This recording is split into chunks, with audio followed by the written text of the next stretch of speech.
ছোট ছেলে মেয়েদের মায়েরা যেমন ম্যাগি রান্না করে খাওয়ায়, আজকে আমিও সেরকম ঝোল ঝোল করে ম্যাগি রান্না করব, তবে একটু আলাদা। এখানে আমি 6 প্যাকেট ম্যাগি নুডলস নিয়েছি মিডিয়াম সাইজের একটা গাজর কুচি, 3টে লঙ্কা কুচি, সামান্য পরিমাণ আদা কুচি, 5 থেকে 6 কোয়া রসুন কুচি, আর নিয়েছি ছোট সাইজের 2টো পেঁয়াজ কুচি, নিয়েছি 2টো ডিম। এবার রান্নাটা শুরু করব। প্রথমে ডিমটা ভেজে নেব।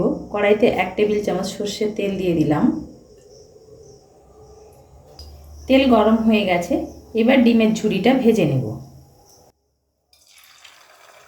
খুব সামান্য পরিমাণ একটু লবণ দিয়ে দিলাম। গ্যাসটাকে এবার হাই ফ্লেমে রেখে 2 থেকে 3 মিনিট ডিমটা ভেজে নেব।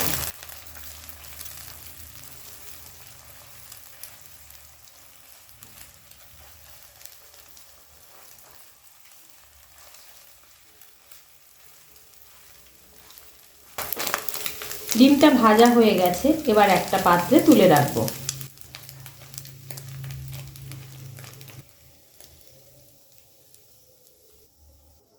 কড়াইতে আবারও 2 টেবিল চামচ সর্ষের তেল দিয়ে দিলাম।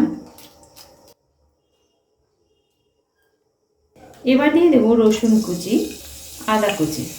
গ্যাসটাকে হাই ফ্লেমে রেখে 30 থেকে 40 সেকেন্ড ভেজে নেব। 30 থেকে 40 সেকেন্ড আমি ভেজে নিয়েছি। এবার এর মধ্যে পেঁয়াজ কুচিটা দিয়ে দেব। দিয়ে দেব কাঁচা লঙ্কা কুচি, আর দিয়ে দেব গাজর কুচি। সামান্য পরিমাণ লবণ দিয়ে দিলাম। গ্যাসটাকে এবার হাই ফ্লেমে রেখে 3 থেকে 4 মিনিট ভেজে নেব।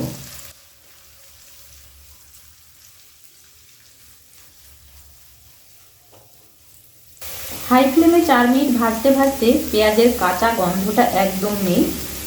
এবার এর মধ্যে আমি জল দিয়ে দেব। 7 টাকা দামের 6 প্যাকেট ম্যাগি নুডলস আমি নিয়েছি। সেটা ঝোলঝোল করে রান্না করার জন্য যে পরিমাণ জল লাগবে সেটা আমি আন্দাজ মতো দিয়ে দিলাম।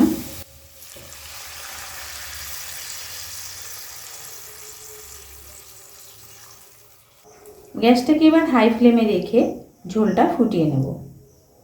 ঝোলটা ফুটে উঠেছে, এবার ম্যাগি নুডলসগুলো দিয়ে দেব।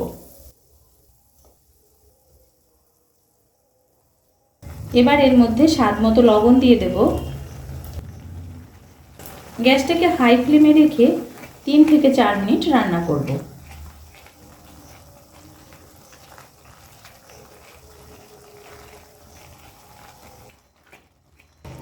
ম্যাগি নুডলসটা আমি 4 মিনিট হাই ফ্লেমে রান্না করে নিয়েছি।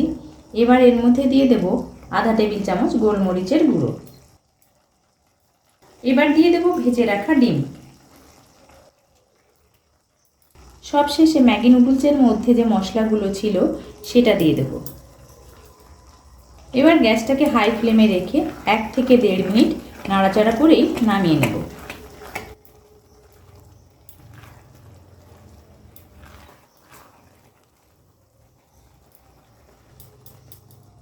ম্যাগি নুডলসটা রান্না করে একটা বাটিতে নিয়ে নিয়েছি। এবার এর মধ্যে সামান্য পরিমাণ পাতিলেবুর রস দিয়ে দিলাম। পাতিলেবুর রস দিয়ে যদি এভাবে কেউ না খেয়ে থাকেন তাহলে বাড়িতে অবশ্যই একবার ট্রাই করবেন।